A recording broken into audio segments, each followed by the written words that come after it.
friends, I decided I want to try out wrap-ups and TBRs on my channel. With TBRs, me being a mood reader, I don't know how well it's going to go for me, but I definitely wanted to start doing wrap-ups. So we're going to start in a kind of unusual place, but we're going to start in March. So this is my March wrap-up. So in March, I read a total of 6 books, which is a pretty busy month for me. Usually on average, I read about 3 books and then maybe some manga and comics. So 6 is a really good month for me. Today is March 25th, for anybody wondering, so the month isn't quite over yet. So I am anticipating one of these books I'm about 50% of the way through. I will probably finish that tonight or tomorrow. And then the other book on this list, I'm anticipating I will be able to read it in a week or less, because the other 2 I've read in this series, I've been able to read really quick. Some of these I'm going to go over just a general, review / what I rated them and how I felt about them. For 2 of them, those 2 that I have not finished yet, but I'm anticipating that I will finish in March. I'm obviously not going to review them yet. And I may include them in my April wrap-up. So the first book that I read this month and finished was House of Sky and Breath. According to my notes, I rated House of Sky and Breath 4 stars. The reason I rated it 4 stars as opposed to 5, I did rate the first book in the series 5 stars. The second one I gave 4 stars simply because the length was about the same, I think, as the first book, but the pacing felt a little slower, which I think is pretty normal for a second book in the series, because you're not bombarded with so much world building, and I know a lot of people didn't like that in the first book. It's pretty typical for a fantasy series for the first book to be kind of heavy with the world building. But the second book, I found some of it felt like filler to me. And really, that's my only critique. I may post an in-depth review. Honestly, there's plenty on YouTube already that are really great. Spoiler-free and spoiler reviews. The book's been out a little bit now, so a lot of people have had the chance to go over it. I don't feel like I personally need to add my voice to that conversation, but I will find a couple reviews that I have watched and really liked, and link them down below if you're interested in watching those videos. I highly recommend you check them out. So yeah, I gave House of Sky and Breath 4 stars. I really loved it. Honestly, I'm really excited to see where this goes. And that ending just... I kind of expected the ending. Not gonna lie. I knew something, based on all the hype, I knew something was gonna happen. That was pretty crazy. So, wasn't totally shocked, but I was like, yes, I'm here for this. I'm excited. And then the next book that I read in March was Awakens, and that is part of a series. It's a fantasy series. It's book 1 in the series. I gave Awakens 4 stars as well. I really liked it. The only thing, I am really, after the second book, which we'll get into that, I'm really into the chemistry between the love interests, the main character and their love interest, but there's something that happens in the first book that I'm just like, how do you move past this? And it's really the main character gets hung up on it just a little bit, but then quickly moves past it. So if you've read the series, you know what the fuck I'm talking about. I don't really want to spoil it for people. I felt like I was reading the version of Shadow and Bone that I would have preferred. So the thing I really personally did not like the most about the Grisha trilogy was the main character. How her character growth kind of plays out in the series, I guess. Personally, I am, here for a character, especially a female main character, that really embraces coming into her power. And I feel like the main character in the Grisha trilogy really resists coming into her power, because she's scared of losing people in her life. So I felt like Awakens kind of turned that around. It feels like a very similar story. The magic system is very similar. People have compared it to Avatar: The Last Airbender in terms of the way the magic is. It's an elemental-based magic system, so I feel like there's, a lot of those. Awakens, I gave 4 stars out of 5. I highly recommend you check it out if you are into, a elemental fantasy magic system, because it's good. It's good. I read the book in 2 days. Super fast-paced. Really enjoyed it. And then moving on to the next book. So, I don't know if this is super controversial. I know I have seen other people, but TikTok let me down. Um, so I tried to start the Zodiac Academy after reading Awakens, and I DNF'd it about 20% of the way in. I know, I know, before anybody comments and says anything, that people keep telling me, oh, it gets better in the third book. The first and second books are really rocky.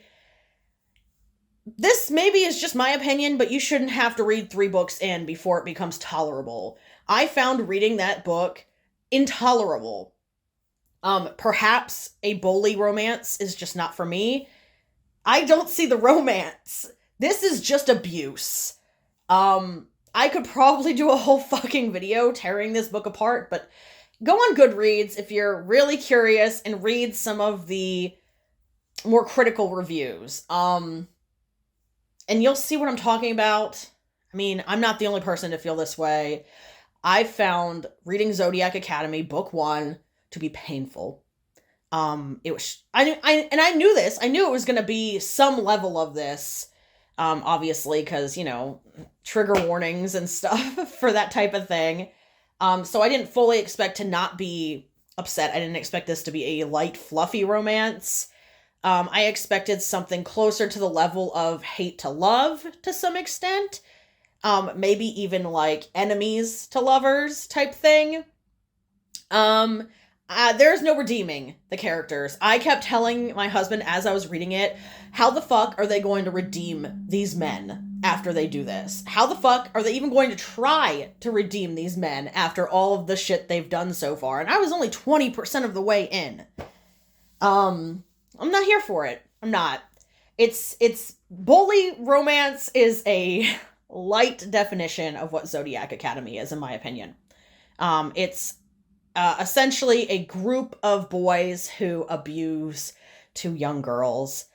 These girls are treated like shit from the beginning, to be honest. They come out of a foster care system where nobody gives a shit about them. Their foster parents didn't give a shit about them. And then they're essentially, not really kidnapped. They do go willingly, but like, you know, what choice are you given? You're living in abject poverty. You're gonna starve and be homeless, or somebody offers to take you to some prestigious academy and tells you you're an heir to a huge fortune. Of course you're gonna go with them, but within like the first 2 hours of them being there, they are tortured and treated like shit.